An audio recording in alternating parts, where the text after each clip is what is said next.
What if I told you that 500 years ago, there was a city in the Americas with running water, public sewage, and daily street cleaning, while the people of London were still throwing human waste out their windows? What if the most advanced city on Earth in the 15th century wasn't in Europe at all? What if it was built by people that European history books have spent 5 centuries calling savages? In November 1519, when Hernán Cortés and his 400 exhausted, filthy Spanish soldiers crossed the volcanic pass between Popocatépetl and Iztaccíhuatl and looked down into the Valley of Mexico, every single one of them stopped dead in their tracks. Below them, shimmering on a vast lake under the tropical sun, was a city that made every capital in Europe look like a medieval slum.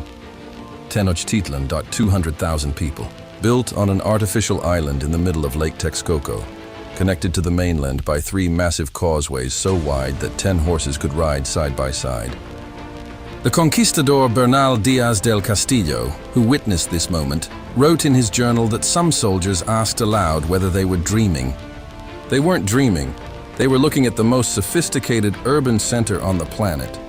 Here's a secret most history books won't tell you. Tenochtitlan had a double-pipe aqueduct system that delivered fresh water from mountain springs 3 miles away. One pipe carried water to the city while the second was shut down for maintenance, ensuring uninterrupted supply. London didn't achieve this level of water infrastructure until the 19th century. The city employed over 1,000 sanitation workers who swept and washed every street before dawn each morning.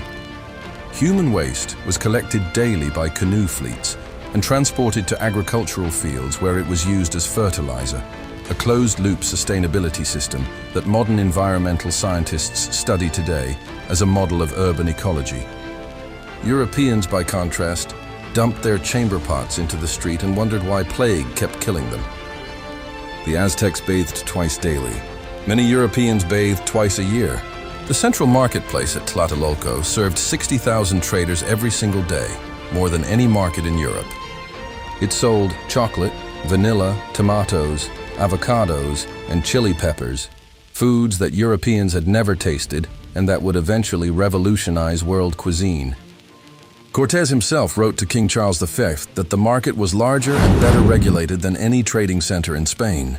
The botanical gardens of Tenochtitlan, which classified thousands of medicinal plants by therapeutic function, predated the first European botanical garden by 50 years. Aztec surgeons performed brain surgery and used plant-derived anesthetics during operations. They understood the connection between sanitation and disease prevention centuries before European doctors stopped believing illness was caused by bad air. Emperor Montezuma II bathed multiple times daily, changed his robes 4 times, and never wore the same garment twice. When he met Cortés, the contrast was humiliating. A perfumed, immaculately groomed emperor receiving men who hadn't washed in months, wearing armor crusted with months of sweat, dirt, and blood. And yet, here's the darkest secret of the conquest. Cortés didn't defeat the Aztecs through military superiority or divine right or European genius. He defeated them with a biological weapon he didn't even know he was carrying: smallpox. Within a year of Spanish contact, the virus tore through Tenochtitlan. The Aztecs had 0 immunity. Between 5 and 8 million people died within a decade. Some historians estimate that 90% of the indigenous population of Mexico was wiped out within a century of contact, the largest demographic collapse in recorded human history. Cortés didn't conquer a civilization. A microscopic virus did. Cortés just walked through the door that disease kicked open. After the conquest, the Spanish systematically demolished Tenochtitlan stone by stone. They drained Lake Texcoco. They built Mexico City directly on top of the ruins, using the very stones they had torn from Aztec temples. They burned thousands of Aztec books and manuscripts, called Amoxtli, containing centuries of astronomical observations, medical knowledge, historical records, and poetry.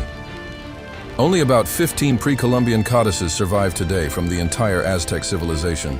Everything else was deliberately destroyed by men who couldn't read them and didn't care what they contained.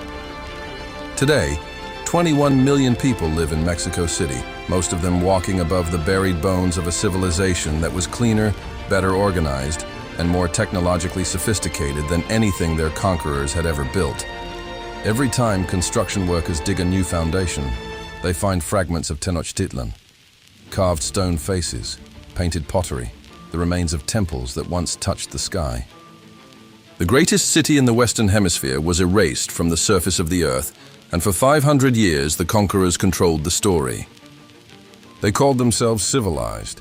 They called the Aztecs savages. The sewage on their boots told a different story.